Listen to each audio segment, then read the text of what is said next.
कई आप सुनते होंगे, सौपन आते हैं एक आध को कि मेरा बेटा मर गया था, मरा हुआ है और मुझे दिखाई दिया।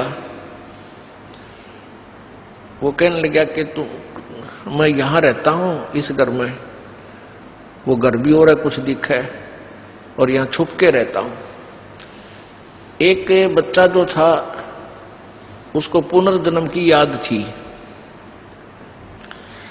उसको पुनर्जन्म की याद थी अपने की, और वो 5-6 वर्ष का होते ही अपने पुनर्जन्म की सारी बातें, घर भी, गांव भी, नाम भी, माता पिता के, पत्नी के भी नाम बता दिए। वहां जाकर उन्होंने वेरीफाई भी किया कि सचमुच ये वही है। तो क्या बताता है कि उसकी मृत्यु हो गई थी किसी एक्सीडेंट में, और फिर क्या बताता है कि ये जो मेरे माता पिता वर्तमान वाले हैं ये कहीं से आ रहे थे, मैं इनके साथ साथ आ गया और फिर मां के पेट में प्रवेश कर गया।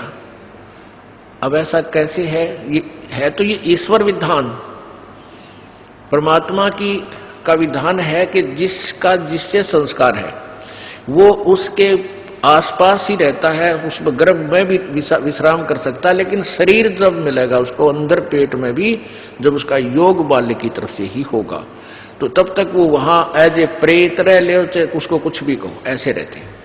तो उसको व्यास जी को इस बात का यकीन नहीं हुआ, क्योंकि पेट में ना कोई भारीपन ना कोई ऐसी बात, तो उनको ये मालूम है कि वैसे भी शरण ले लेते हैं ऋषि लोग, ये पितर बने हुए।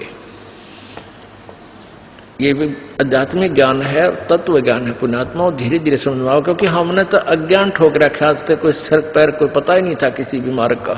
ये बार बार कंसेप्ट क्लियर क्यों करने पड़ रहे हैं कि हमने अज्ञान गणा सुन रखा है, और आपके मन में न्यू ना आ जाए, जो कथा अगर ये दास सीधी सुना दे तो आपके मन में सैकड़ों क्वेश्चन उठेंगे।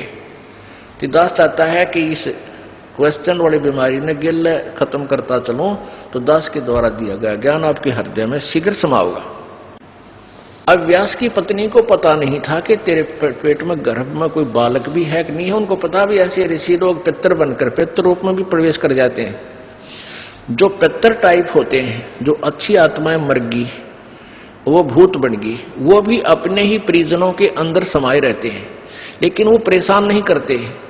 और जो दुष्ट टाइप मरते हैं वो चंडाल भूत होते हैं, वो प्रवेश करके फिर उनकी दुर्गति रखते हैं कि शराब पीने जी कर शराब पीते हैं, उसका नाश करा देते हैं, कोई कुछ और गलतियां करा देते हैं, कोई और बदमाशी भी करा देते हैं, बहन बेटियों की तरफ भी बकवाद करा देते हैं। तो इस तरह के वो नीच टाइप होते हैं। फिर वो उनका पता कुछ से का तो यहाँ आते हैं जब पता लगता है, क्योंकि यहाँ पितर सारे फिर फ्री होना पड़ेगा, उनको भागना ही पड़ेगा यहाँ से भगवान के दरबार। अब क्या है कि जैसे एक लड़की एक बेबे नाम ले रही थी अपना परमेश्वर कबीर जी का, और यहाँ से अपने घर गई मिश्री का प्रसाद, एक पड़ोस का बालक आ गया 8-9 वर्ष का, बच्चा ने देव थी वो भी आ गया, उसको भी दे दिया। अब वो प्रसाद खाते लड़का अपने घर चला गया, घर जाते दौरा आके गिर गया। अब वो पड़ोसी सर हो गए, पता नहीं इसने क्या खवा दिया हमारे बालक ताई, अर्तन ने मेरा छोरा मार दिया। अब वह कहने लगी देखो वैसे तो आप कुछ भी कहो, ये इस बालक ने मरा तो नहीं, वो फिर ठीक हो गया, लेकिन 2 घंटे के बाद होश में आया।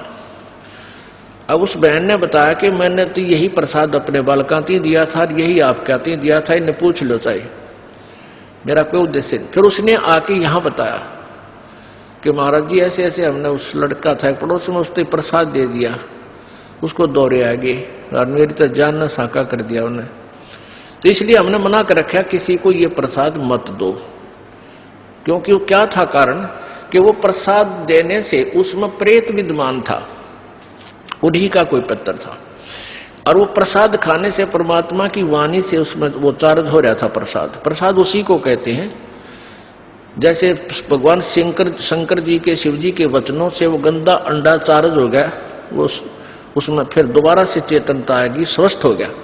तो इस भगवान के वचनों से वाणी से आप यहाँ आते हो, आपको कोई बीमारी है छोटी मोटी, तो इन वचनों से सत्संग से भी राहत मिलनी शुरू हो जाती है। और अंदर बच्चा भी कोई ऐसा गड़बड़ वाला हो तो भी स्वस्थ होना शुरू हो जाता है। ठीक है, हम तो दास हैं, फिर भी हमारी कथा परमात्मा ही की सुना रहे हैं। तो इस तरह ये बहुत लाभ देता है। आप बालक को, डॉक्टर को पता होता है कौन सी मेडिसिन और इसको कहाँ असर कर रही है। तो वो क्या था, मैंने उसको बताया, बेटी उसमें प्रेत था।